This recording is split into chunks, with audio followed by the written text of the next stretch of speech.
angry with God.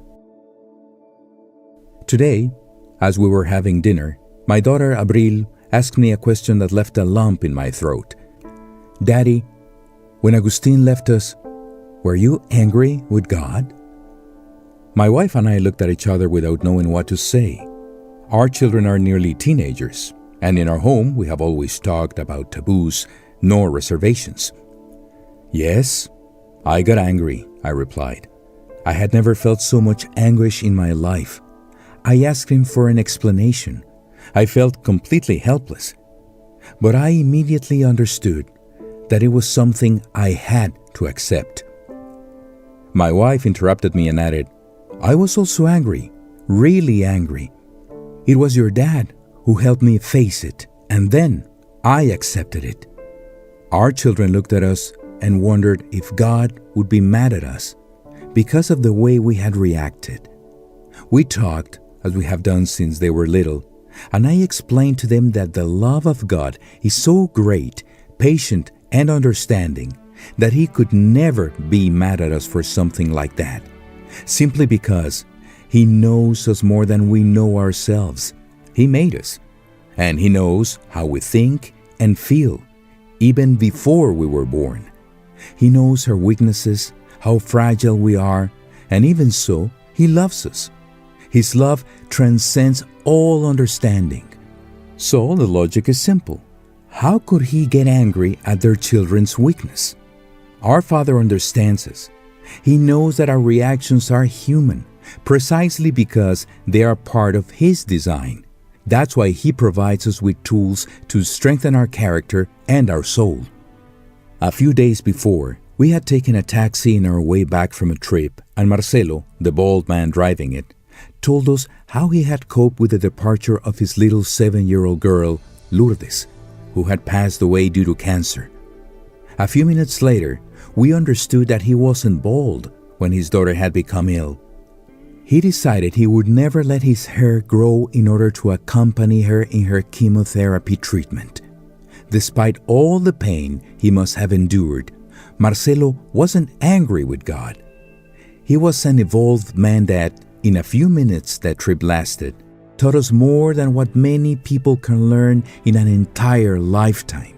My son is 10 years old, and tonight, as we recalled that talk in the taxi, he asked me about happiness. Mysterious happiness, I replied. I read a lot about it. I tried to study, decode, and understand it. I heard it mentioned in old songs that claimed it had no owner. Sometimes I imagined it distant, and at other times I felt it with me. I wanted to learn everything that was said about it. I asked my grandmother about it when I was leaving behind my teenage years. I asked my mom and my dad too. I talked it over with my siblings, with my friends, with my wife, and today I analyze it with my children. Everybody referred to it as the most treasured gem of mankind.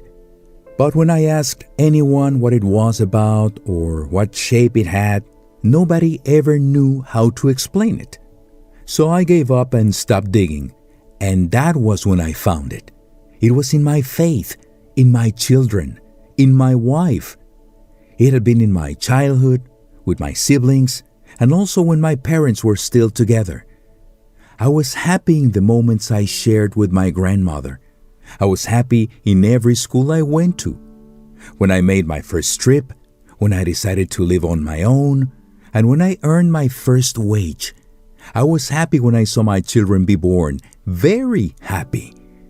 I am happy when I work in what I love because it doesn't feel like work to me. I am happy when I wake up and the first thing I see is the woman I love, when my ears hear the words I love you, and when I taste the flavor of kisses. I find happiness when I wake up my children every morning and I kiss their warm little faces as I smell that unique perfume life gives them. I am happy now as I explain to my son how complex it is to define happiness, and I see him smile with every pun I make when I speak. I am happy watching my daughter as she enters adolescence, and when she talks about the boy she has a crush on at school.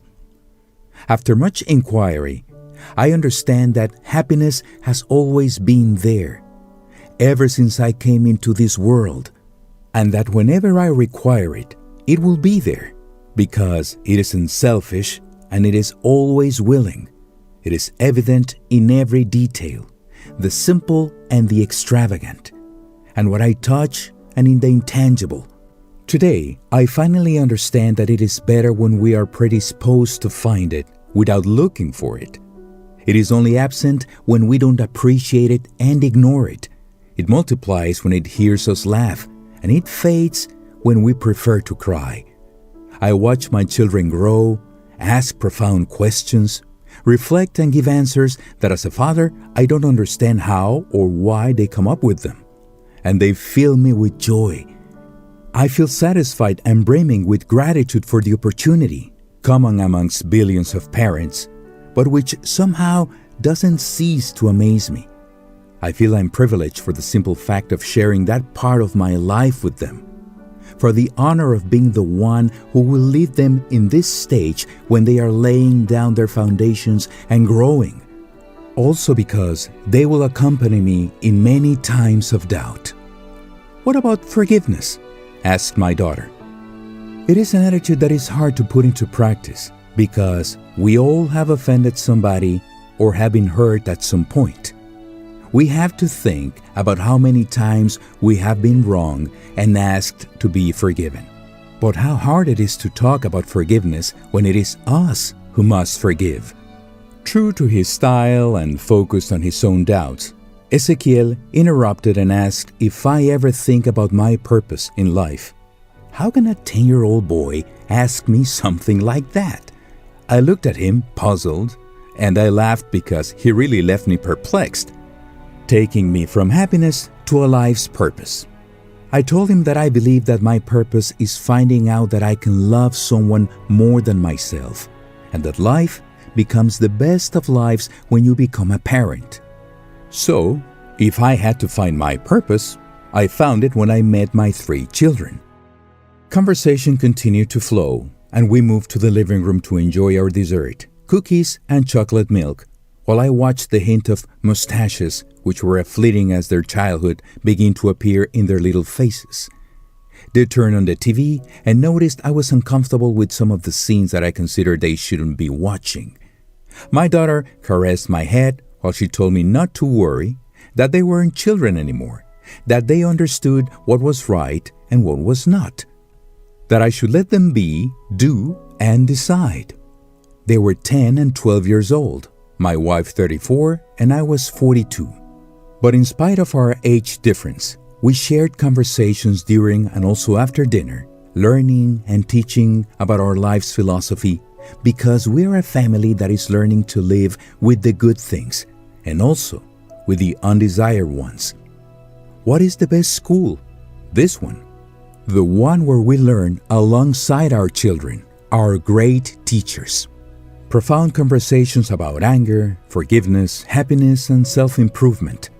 Topics that remind me of a sharp and thoughtful poem by an Uruguayan writer that I read recently while I was having a medical checkup at a clinic.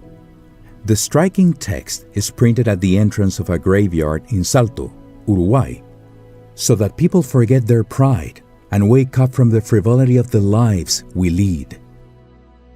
You, who are blind in the pleasure, close the eyes of your soul. Behold in these remnants what you are and what you will be. Come to this place to learn of the duration of men, that in this sad mansion of disappointment and advice, every grave is a mirror, and every tombstone a lesson. Francisco Esteban Acuña de Figueroa.